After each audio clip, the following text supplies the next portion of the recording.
అంటే సంపద సృష్టిస్తాం, ఆదాయాన్ని పెంచుతాం, పెంచిన ఆదాయాన్ని పేదవాళ్లకు సంక్షేమ కార్యక్రమాల ద్వారా పంచుతాం. ఇంకొక పక్క 15-20 రూపాయలు ఇచ్చి ఆ 20ని 200 చేస్తాం, 200 2000 చేస్తాం, 2000ని 20,000 రూపాయలు చేసే మార్గం మీకు చూపిస్తానని ఆ రోజు చెప్పా. దానికి నేను కట్టుబడి ఉన్నా.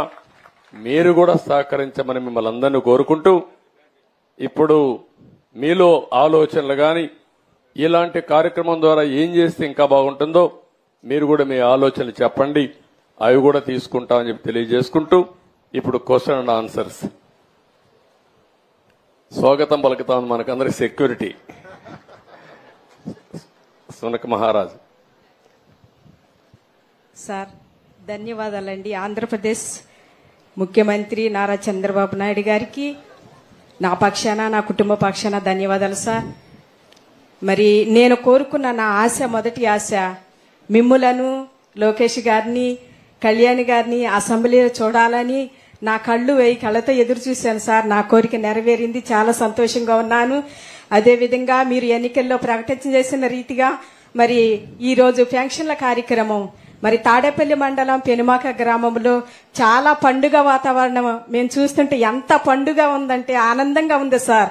మీరు పెంచినటువంటి పెన్షన్లు గత ప్రభుత్వము మరి మీరు మాకు మా బాబు సదరణ బాబు మరి ఆ పిల్లోడికి సరిగ్గా మైండ్ ఉండదు బాబు. అయితే 2018లో మీరు ఎన్నిక చేశారు సార్ పెన్షన్ బాబుకి 3000. అదే పెన్షన్ ని అసలు మరి గడిచిన ప్రభుత్వం రూపాయి కూడా పెంచలేదు, అదే విధంగా ఉంది. అయితే ఇప్పుడు మీరు వచ్చి దానిని 6000 చేశారు, దాన్ని మాకెంతో సంతోషంగా ఉంది సార్. అదే విధంగా మరి గడిచిన ఏప్రిల్ మరి మే జూన్ నెలలో మరి వితంతులకు మరి వీళ్ళకి వృద్ధులకు మీరు ఇచ్చేటువంటి పెన్షన్ 4000 ప్లస్ నెలకొక 1000 చొప్పున 3000 7,000 రూపాయలు ఇస్తున్నారు. చాలా సంతోషం సార్. మరి మిగతా వాళ్ళకు కూడా మీరు ఎంతగానో సహాయపడుతున్నారు. అంతే మాకు చాలా ధన్యవాదాలు. ఆనందంగా ఉంది, ఏం చెప్పాలి కూడా అర్థం కాని పరిస్థితి. ఎంత దగ్గరగా మిమ్మల్ని చూడటం ఇది మొదటిసారి, నేను మాట్లాడటం కూడా మొదటిసారి. నాకెంత ఆనందంగా ఉందంటే మాటలు కూడా రాని పరిస్థితి.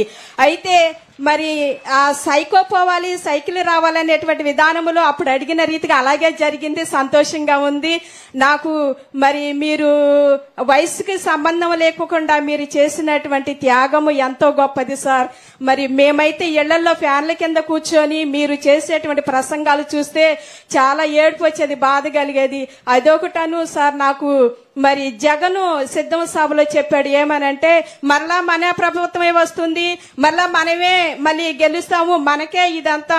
అయితే ఇక్కడ రాజధాని ఉండదు, విశాఖపట్నం మారుతుంది అన్నప్పుడు నేను రోజంతా ఏడ్చాను సార్. విశాఖపట్నం మారిస్తే మా భవిష్యత్తు ఏమవుతుంది? ఇక్కడ మేము కూడా ల్యాండ్ కూలింగ్ ఇచ్చాం పొలము, మరి మా పిల్లల భవిష్యత్తు ఏమవుతుంది? ఈ రాజధాని తరలిపోతే అమరావతి రాజధానిగా లేకపోతే ఏమవుతాం మేమంతా అని నేను ఏడ్చాను సార్. అదే విధంగా ప్రతిదినము మీకు కొరకు మరి అధికారుల కొరకు మీ కొరకు నేను ప్రార్థన చేస్తూ ఉంటాను. మీకు మంచి ఆరోగ్యం ఇవ్వాలని దేవుడు, మీరు బాగుండాలి, మంచి పరిపాలన కావాలని ఆశిస్తున్నాను సార్. అదే విధంగా మరి గత ప్రభుత్వం చేసినటువంటి విధానములో ఆరోగ్యశ్రీ పథకం కూడా మరి సరిగ్గా కొనసాగలేదు. ఇదిగో ఇక్కడ ఈ అధికారి దగ్గరికి వెళితే ఏం చెబుతున్నారంటే మీకు చక్కగానే ఉంటుంది పొమ్మ చూసుకుంటారని చెబుతున్నారు, కానీ అక్కడికి వెళ్తే సరిగ్గా పని చేయట్లేదు, మీకు ఆరోగ్యశ్రీ అందట్లేదు, ఇది చెల్లదు అని చెబుతున్నారు.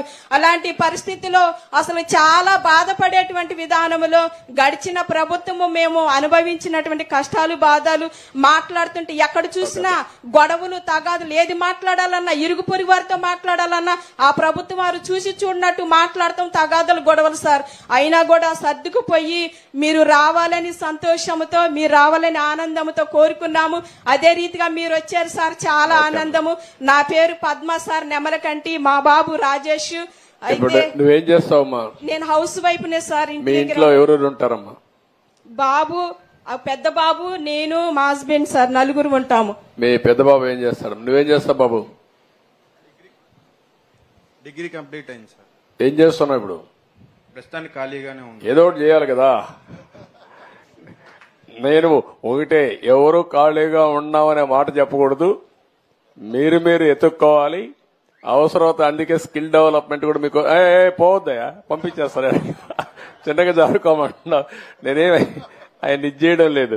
నేనేమంటున్నానంటే నీ శ్రేయోభిలాషిగా మీ కుటుంబం పెద్దగా చెప్తున్నా, రాష్ట్రమే నా కుటుంబం అనుకుంటున్నా కాబట్టి మీ కుటుంబ పెద్దగా చెప్తున్నా, మీరందరూ కూడా ప్రయోజకులు కావాలి. చాలా అవకాశాలు ఉంటాయి ఇక్కడ. నువ్వు బాగా ఇప్పుడు తమ్ముడు బాగాలేడు, ఓకే, నేను 6,000 రూపాయలు ఇస్తున్నాను. మీ అమ్మా నాన్న ఉన్నారు. నువ్వు లైఫ్ లో సెటిల్ అయ్యి కనీసం అమ్మా నాన్న చూసుకునే పరిస్థితిలో ఉండాలి. అది నువ్వు చేయాలి. ఏముందమ్మా మీకు ఆస్తి ఏమన్నా ఉందా? మైకేమా? మా అత్తగారు మా మామగారు అప్పుడు పేదరికంలో వాళ్ళు కష్టపడి ఉద్యోగం చేసి వర్క్ షాప్ లో సంపాదించినటువంటి పొలము ఒక 55-60 సెంటు పొలం ఉంది సార్ ఇక్కడే. దానినే ల్యాండ్ కూలింగ్ ఇచ్చాము. ఇప్పుడు మేమందరం కష్టపడే పని చేసుకుంటాం. మాకు ఎలక్ట్రికల్ సామాన్ తయారవుతాయి సార్. మేము కంపెనీ ఉంది ఇక్కడే పెనమాకులోనే. మా హస్బెండ్ అదే పని కొనసాగించుకుంటాం. అంటే కంపెనీలో పని చేస్తారా? కంపెనీ ఉందమ్మా? కంపెనీ ఉంది సార్, పని చేసుకుంటానే ఉంటాము. ఏ పని చేస్తారు మా దాంట్లో? ఎలక్ట్రికల్ సామాన్ తయారవుతాయి సార్. కరెంటు బాక్సులు తయారవుతాయి. కరెంటు బాక్సులు పెట్టి వైరింగ్ లాగుతాం కదా, దాంట్లో నుంచి అది మ్యానుఫ్యాక్చరింగ్. బాబు ఎందుకు పనిచేయడు అక్కడ? బాబు కూడా చేస్తాడు ఖాళీగా ఉన్నప్పుడు. బాబు మొన్నటి వరకు పేటీఎం లో చిన్న జాబ్ చేసుకున్నాడు. అది కొంచెం ఇబ్బందికరంగా ఉందని మానేశాడు. చూసుకుంటున్నాడు బయట ఇంకొక జాబ్ కూడా. అదే అందుకే ఇప్పుడు మనం స్కిల్ డెవలప్మెంట్ కూడా పెట్టామ్మా. ఇలాంటి పిల్లలందరూ అక్కడ కానీ స్కిల్ డెవలప్మెంట్ కి పోయి అమరావతిలో ఎలాంటి అవకాశాలు వస్తాయో అవన్నీ చూసుకోగలిగితే దానికి కావాల్సిన స్కిల్ కూడా నేర్చుకుంటే ఎక్కువ ఆదాయం వస్తుంది. నువ్వు అన్నట్టు ఒక మాట చెప్పావు. మొత్తం అమరావతిలో ఉండే వాళ్ళందరూ రాజధాని పోతుందని బాధపడ్డారు. విశాఖపట్నంలో ఉండేవాళ్ళు రాజధాని వస్తుందని బాధపడ్డారు. అందుకే మీరు చూస్తే విశాఖపట్నంలో 95,000 మెజారిటీ భీముల్లో వేశారు. భీములు 94,000, గాజువాక 95,000. అన్ని సీట్లు 60-70,000తో గెలిపించారు. ఎంపీ అయితే 5 లక్షల మెజారిటీతో గెలిపించారు. మీ ఎంపీకే తక్కువ వచ్చాయి అక్కడ కంటే. అంటే ఎందుకు చెప్తున్నానంటే అక్కడ వీళ్ళు వస్తే మొత్తం భూ కబ్జాలు చేస్తారు.